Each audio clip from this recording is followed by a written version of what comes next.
റോമർ 9-ാം അധ്യായം. ഇസ്രായേലിന്റെ തെരഞ്ഞെടുപ്പ്.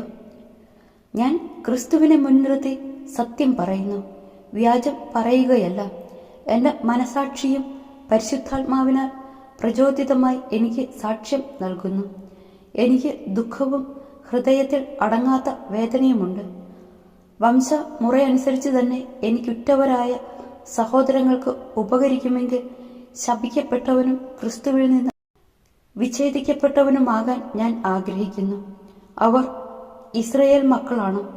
പുത്രസ്ഥാനവും മഹത്വവും ഉടമ്പടികളും നിയമത്തിന്റെ അവകാശവും ശുശ്രൂഷയും വാഗ്ദാനങ്ങളും അവരുടേതാണ്. പൂർവപിതാക്കന്മാരും അവരുടേത്. ക്രിസ്തുവും വംശമുറയ്ക്ക് അവരിൽ നിന്നുള്ളവൻ തന്നെ. അവൻ സർവാധിപനായ ദൈവവും എന്നേക്കും വാഴ്ത്തപ്പെട്ടവനുമാണ്. ആമേൻ. ദൈവത്തിന്റെ വചനം ഒരിക്കലും പരാജയപ്പെട്ടിട്ടില്ല. എന്തെന്നാൽ ഇസ്രായേൽ വംശജരെല്ലാം ഇസ്രായേൽക്കാരല്ല.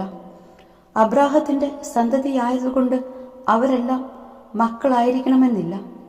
ഇസ്ഹാക്ക് വഴിയുള്ളവരായിരിക്കും നിന്റെ സന്തതികളായി അറിയപ്പെടുക. അതായത് വംശമുറയ്ക്കുള്ള മക്കളല്ല ദൈവത്തിന്റെ മക്കൾ. പ്രത്യുത വാഗ്ദാനപ്രകാരം ജനിച്ചവരാണ് യഥാർത്ഥ മക്കളായി കണക്കാക്കപ്പെടുന്നത്.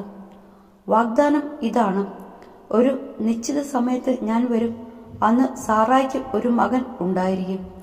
മാത്രമല്ല, നമ്മുടെ പൂർവ്വപിതാവായ ഇസഹാക്ക് എന്ന ഒരേ ആളിൽ നിന്ന് റെബേക്കായും കുട്ടികളെ ഗർഭം ധരിച്ചു. എന്നാൽ അവർ ജനിക്കുകയോ നന്മയോ തിന്മയോ ആയി എന്തെങ്കിലും പ്രവർത്തിക്കുകയോ ചെയ്യുന്നതിനു മുമ്പ് തന്നെ അവൾക്ക് ഇപ്രകാരം അറിയിപ്പുണ്ടായി: ജ്യേഷ്ഠൻ അനുജന്റെ സേവകനായി.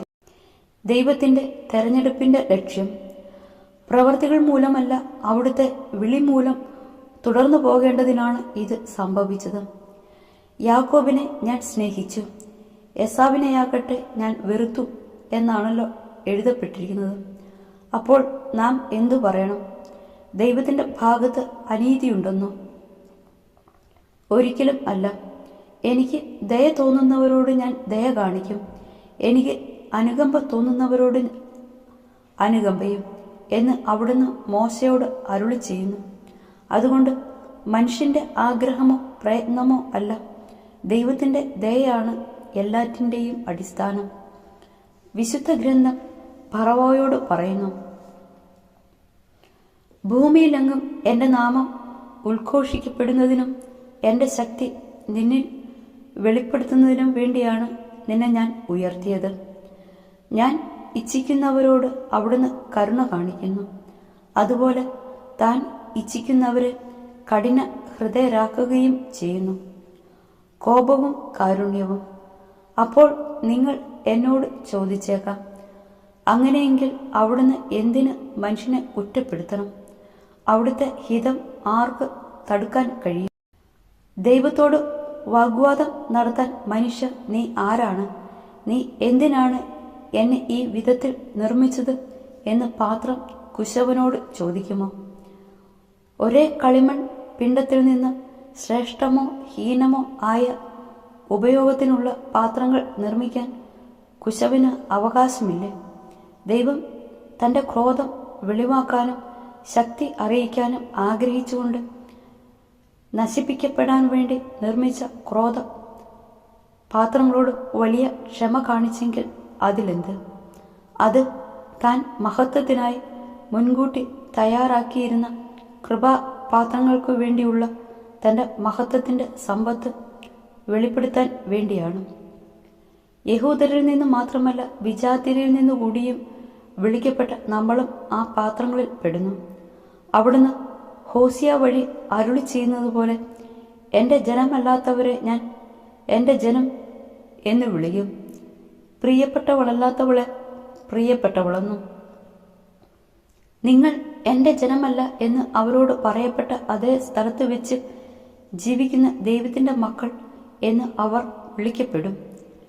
ഇസ്രായേലിനെ കുറിച്ച് യേശയ്യായും വിലപിക്കുന്നു: ഇസ്രായേൽ മക്കളുടെ സംഖ്യ കടലിലെ മണൽ പോലെയാണെന്നിരിക്കലും അവരിൽ ഒരു ചെറിയ ഭാഗം മാത്രമേ രക്ഷിക്കപ്പെടുകയുള്ളൂ.